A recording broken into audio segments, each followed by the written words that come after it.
Good day, beautiful, bountiful, beloved, immortal beings, and good-looking people. Maybe you're good-looking because you're always looking for and finding the good. You found good in abundance because you've tuned in consciously and conscientiously to Ion Las Vegas with your humble host, Barry Shore, known as the Ambassador of Joy. Notice I didn't say the Ambassador of Joy, the Ambassador of Joy, because joy stands for Journey of You. And we're going to take a journey today, because we have somebody here who's going to curl your toes, going to touch your heart, going to open up your mind and your whole soul, because he's done something of major input in the world. However, I want to mention at the moment, everybody in the world has heard of Las Vegas. We talk about it because it smells of freedom and openness and doing things. I just want to give you a little hint about this interesting place called Las Vegas. If you take the entire population of all of New York City and its environs, the entire population of Chicago and everything around it, and the entire population of Los Angeles, California, everything around it, it doesn't add up to the number of people that come to and through Las Vegas every year. Almost 41 million people come here every year. That's the power of Las Vegas. And it's not just about gambling or gaming. It's about excitement, enthusiasm, interest in life. So without further ado, talk about life. We're going to talk real life right now. I'm going to introduce you to an amazing man. His name is TKO. Actually, it's Todd K. Wonderful, Todd. Welcome. Say hello to 416,823 people around the world. I was wondering if we could just sing the whole podcast. We can do that if you like. Why not? There's no reason not to, because that's the song of life. So it's that's what Todd is all about. For those of you who don't know him by name, and there's no reason you should, because the genius of being a producer and a director and a writer is to more or less be in the background while the subject takes over center stage. And that's what makes everything great. So we're going to be talking today about a remarkable, important work of art. People call it a movie. I call it a cinematic experience. And the title, and it's very important because usually I don't date our interviews. I'm going to date this one. This is happening on November 21st. And that's important because the movie premieres throughout the United States of America and select theaters on November 22nd. It's an important film from the point of view of the human condition. The name of the movie is the name of a man. Man's name is Bonhoeffer. Dietrich Bonhoeffer. If you haven't heard of it, you will. And everybody should around the world, because this is a movie about making a difference in the world. I call it Mad Person. MAD stands for make a difference. So without any further ado, I'm going to introduce Todd, and I'm going to say his last name one time only, and then we'll just refer to him as TK. Todd Komarnicki. Close, Barry. I put a little Italian in there. How do you like that? That's okay. Komarnicki. I love Italy. I was married in Italy, so you can add. Oh, well, okay. Well, there's something around it. So if I start telling you everything about Todd, we'll take the rest of the show. But I'm going to mention three things because everybody likes names. Hello, people like names. He's responsible for a wonderful movie called Sully, which was about a hero.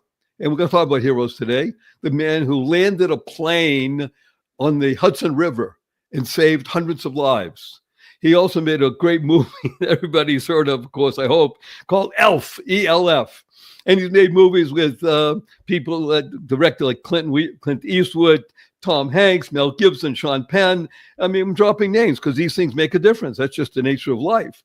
And it gets your attention. Once we have your attention, now we can talk to you about things that are important, vital. And that is the idea of hero.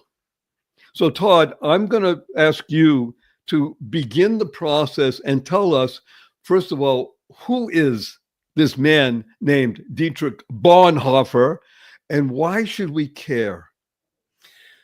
Well, the short version is Dietrich Bonhoeffer was a pacifist pastor in World War II Germany who became one of the assassins of Hitler and in between saved thousands of Jewish lives. The longer answer is that he is a man who lived out his faith in the boldest way. And essentially, in the beginning, like Don Quixote, was one man against Hitler. He traded everything he had, all the privilege, all the money, all the opportunities, everything that lay in front of him. He traded it to stand up for the Jewish people of Europe. And he is one of the greatest humans you will ever encounter on this earth. When I was, I've experienced the movie, I told Todd, and I say it's an cinematic experience. It's not going to the movies. This is an experience. You will be moved. You'll be different by seeing this experience and talking about it, sharing with friends and family. I came up with an acronym for the word hero. Hero in my world, because we use the word a lot, stands for helping everyone resist oppression. That's perfect.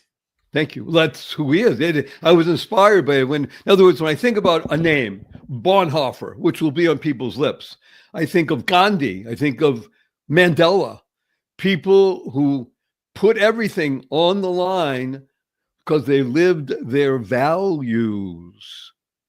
Barry, do you know that there was a connection between Bonhoeffer and Gandhi? Please. So this is just a candle to light the face of Bonhoeffer, so you understand him a little bit. When he was in his early 20s, he was a theologian and he had studied God, but he was feeling very far from God. He found that everyone was treating God as an academic subject, but he was hungering for more. And he had spent a couple of years in Harlem where he met Jesus, and he met his faith, and he learned jazz, and all these things came alive in him. But when he came back to Germany, Hitler was in charge, and he found the state of things troubling, even before Hitler had started to wield his power. And he wrote a letter to Gandhi. He did not know Gandhi, but he wrote a letter to Gandhi, and he said, "Sir, is it possible that I could come and stay with you? I would like to talk to you. I know that you're a Hindu, and I'm a Christian, but I'm troubled by the current form of Christianity in Germany, and it seems to be far afield from what it started to be. Is there any way that I could seek your counsel by spending time with you in India to talk this problem through?" Now, this idea of interfaith sharing and wisdom and love and tenderness and humility is completely missing in our current time. And here was this young man who knew already you must seek wisdom many places, and you must stay open, and you must listen.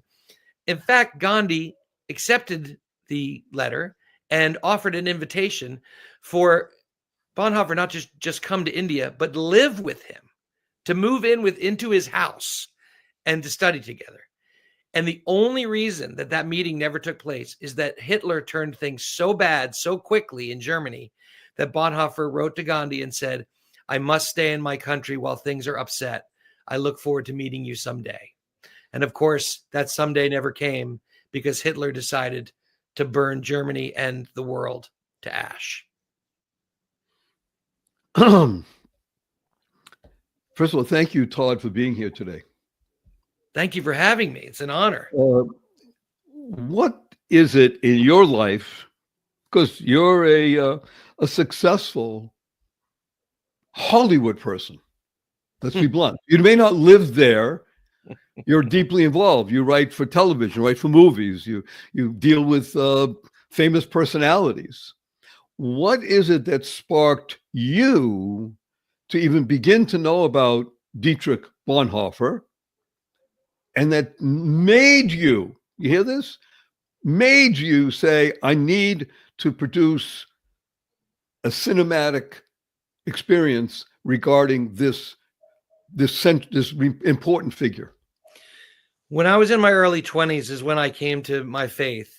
And at that time, I read his signature book, which is called The Cost of Discipleship, which is very meaty and very demanding, but also filled with wisdom. And it was, I had it dog-eared by my nightstand in my early 20s. Then I didn't encounter him at all. I didn't read any of his other books. I knew he was on the Mount Rushmore of faith thought, and he was looked up to, but I didn't know his story at all. And then there's a famous poem by John Milton called The Hound of Heaven. And if you haven't read it, it's extraordinary. It essentially says that the man who's telling the story is running because there's a wild dog chasing him. and it chases him through the woods. It chases him towards what he feels is certain death. And only at the end, when he turns around to face the hound, does he see that it is God that has been chasing him in order to say, I love you. Now, I love this. The Hound of Heaven. It's a brilliant poem. This story of Bonhoeffer did something similar to me. It tracked me down. I said no to writing it. It tracked me down. I wrote it. I said no to directing it.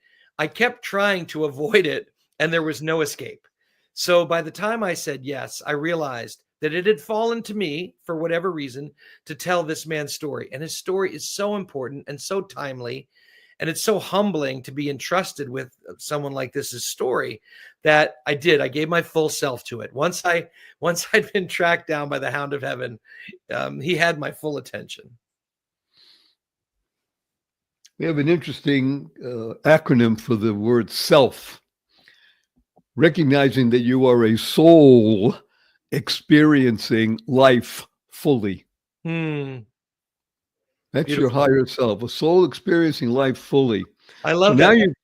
That reminds me of a pastor of mine from Northern Ireland, Morris Boyd. He used to say, you don't have a soul.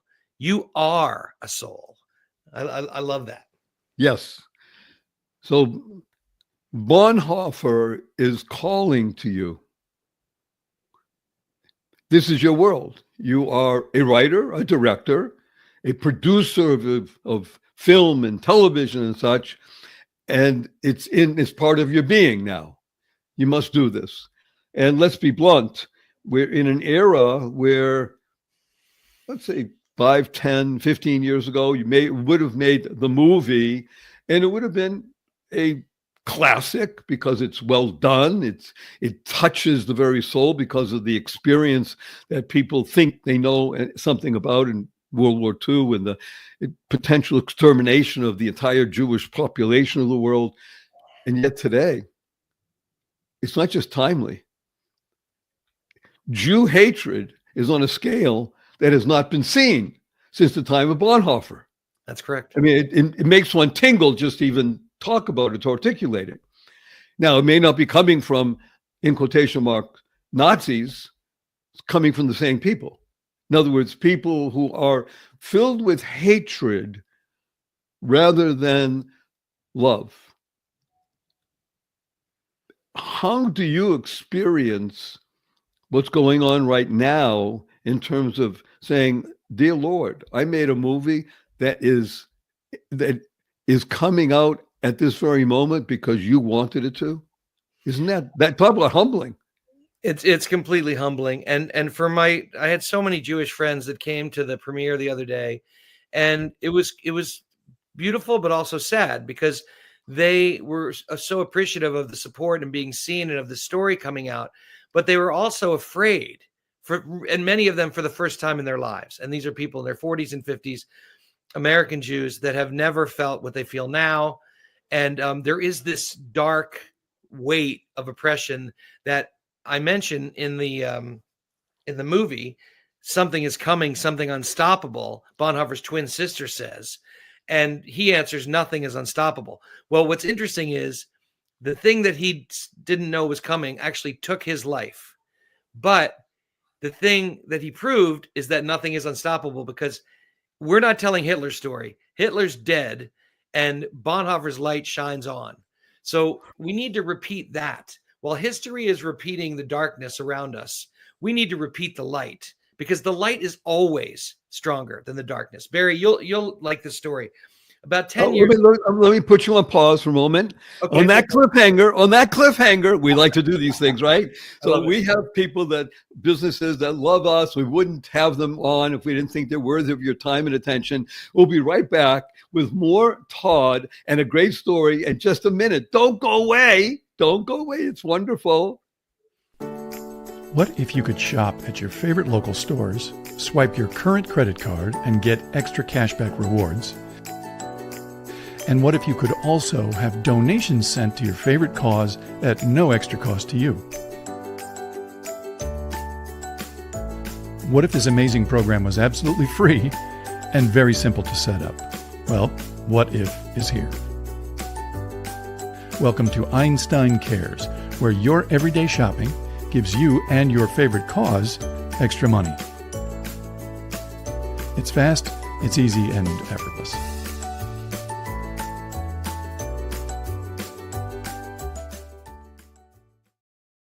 Good day, beautiful, bountiful, beloved, immortal beings, and good-looking people. If you're good-looking, so I was looking for and finding the good.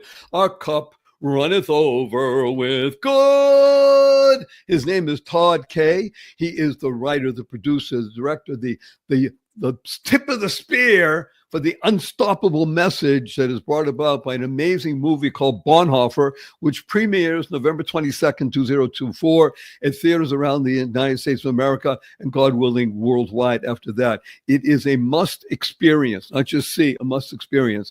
Todd, I asked you just to bear with us. Tell us a story, please. Well, I was talking about darkness and how light wins, and this image came to me. I really feel just as a vision of clarity about 10 years ago, and by the grace of God, I suddenly pictured a moonless night in the middle of Nebraska in the dead of winter. Let's say 3 a.m. It's a new moon, so it can't be any blacker. You can't see the stars. And then in the middle of all these empty fields and no lights around, suddenly I was inside a barn, and the barn was about 3 miles long. And of course, no light outside, no light inside. And you couldn't even make out the shape of the barn. And then in the furthest corner of the barn, I saw something happen. Someone who I could not see struck a single match, and the light from the match illuminated all that dark. The dark may look enormous and the light may look small, but it is the light that we follow on our way to defeat the darkness. So this is that moment. The darkness is big right now, but it's going to run and hide when we, the soldiers of light, who come with love and, like you said, joy, it's so beautiful. There's no defense. It is the one undefeated weapon in the history of the world, love. And we're just going to keep coming at the darkness, and it will cower at the light. Todd, I just made an acronym for your name. May I share it with you? Of course. TODD. Truth opens, dispersing darkness. That's it. The darkness, the warning goes to the darkness. You better run and hide because we're coming for you. By the way, I'll tell you nice inside baseball stuff. The darkness is welcoming. It wants to be dispersed. It wants to be transformed into light and dispersed. Amen. It's there. So let's, again, the movie, that's interesting you say on this, we'll do a riff on this. The movie at one and the same time, for me, had a darkness to it. There's no question. And yet I could always feel the light. I felt it. It was never smothered. The darkness didn't smother, and it couldn't, because the light, the soldiers of light were there still, despite all the in-your-face darkness. Speaking of which, what's one of my favorite scenes? I'm going to ask you, Todd, I'm going to put you on the spot. What's your favorite scene in Bonhoeffer? Wow, there's so many. I'm going to first talk about the light, because, and this is a collection of scenes, but the focus on Dietrich's eyes, that's how the movie starts. And you hear his father say in that opening scene, "You will never catch that boy."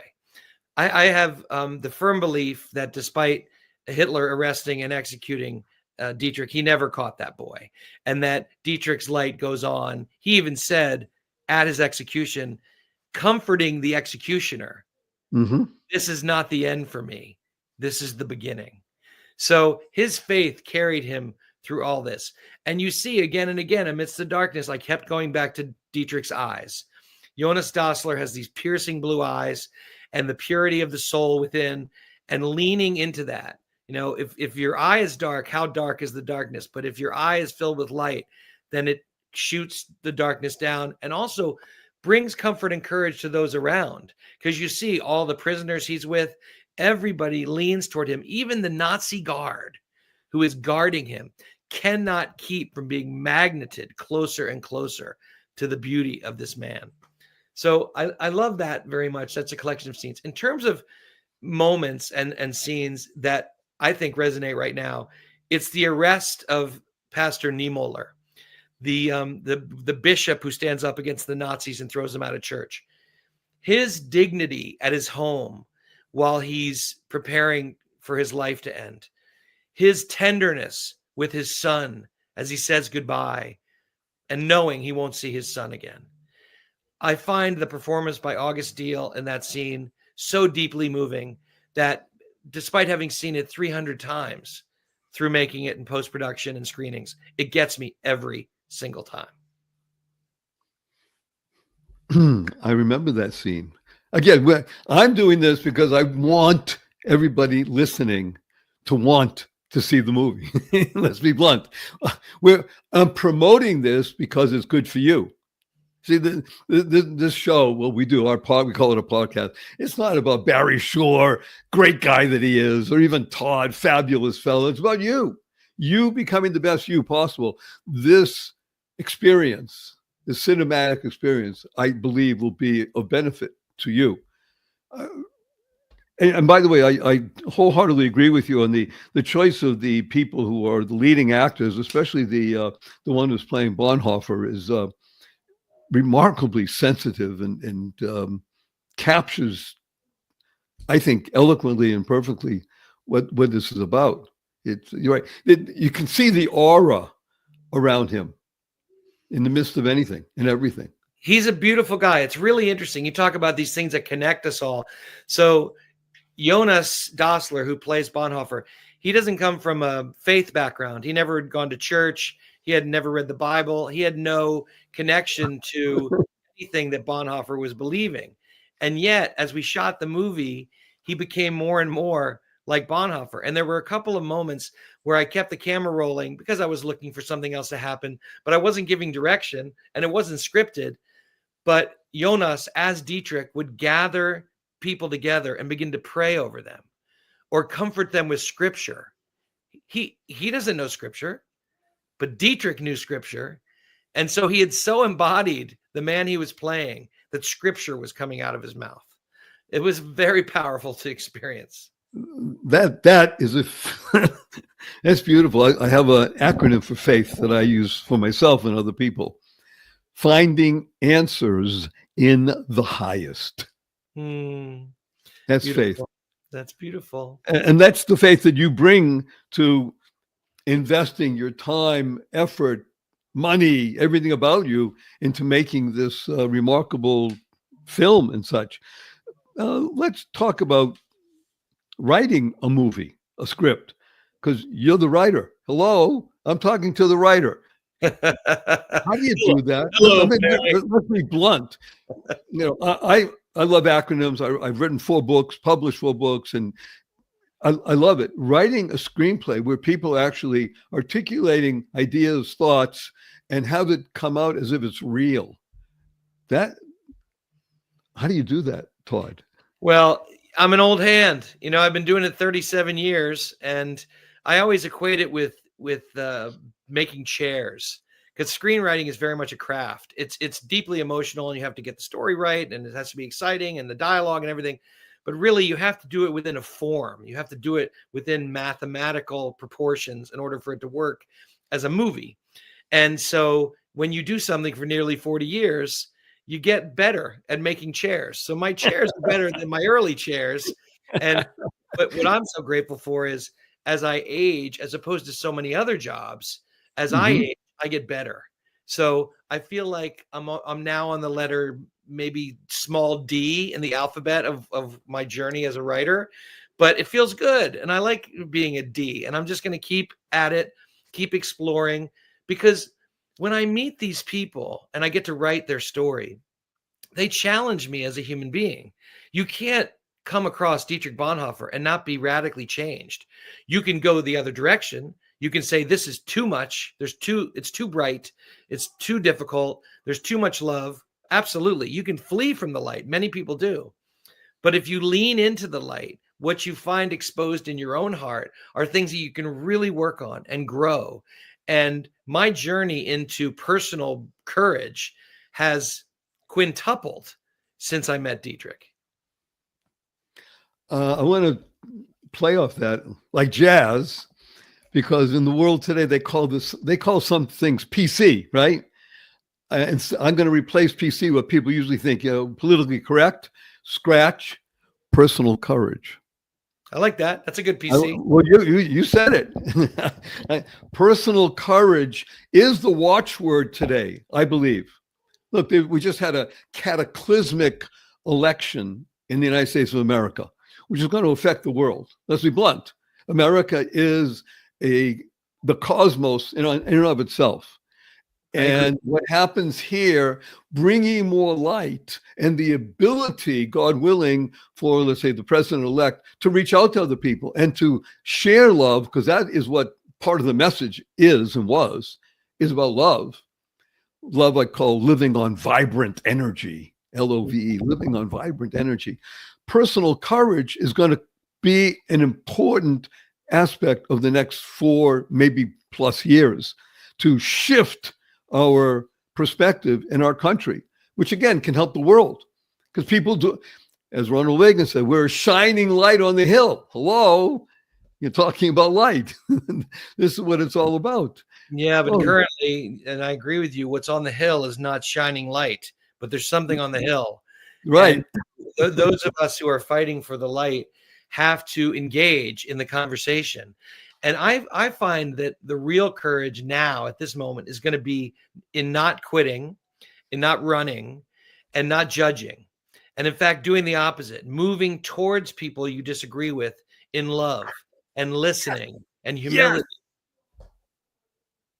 Yes. We have only a few minutes together. I'm sorry to say our time is coming to a close. I have 3 quick questions for you. You ready? I'm ready. Number 1, will you come back again? Tomorrow. I take that as a yes. Okay, thank you. Number 2, Todd K. You have only 80 seconds to answer this question. What is your most fervent desire? My most fervent desire is something that I connect to every day, which is to love and serve my God and to love and serve everybody I meet. I was spectacularly saved by the God of the universe, and he gave me a second chance after I did everything I could to throw the gift of life away. And so since I got rescued, I have spent my time trying to honor with gratitude that rescuing, and also just be there for people, whoever they may be, and love them where they are and live a generous, open-handed life. And what happens, as it promised in scriptures and in the Proverbs and all the way through the New Testaments everywhere, when you give, you get more than you could ever need.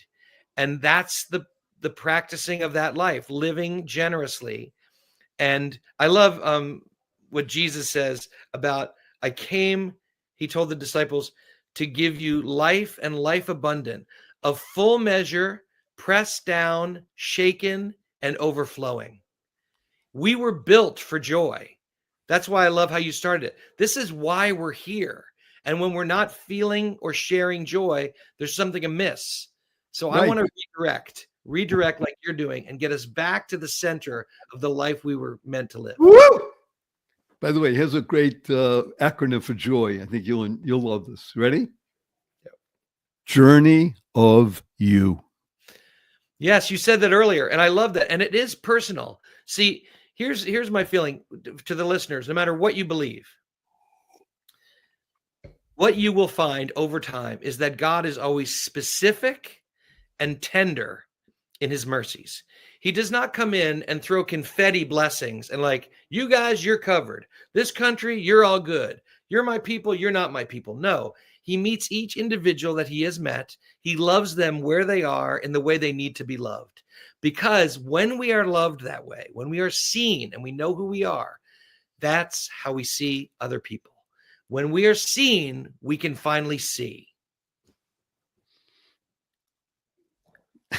I love you. Okay, number 3 question. May I give you a hug in front of 425,000 plus people around the world? Let me tell you what hug stands for. Okay. Ready? Heartfelt, unlimited giving. Now, That's it. 1, That's what you're just 2, talking about. Yep. 3. Roar!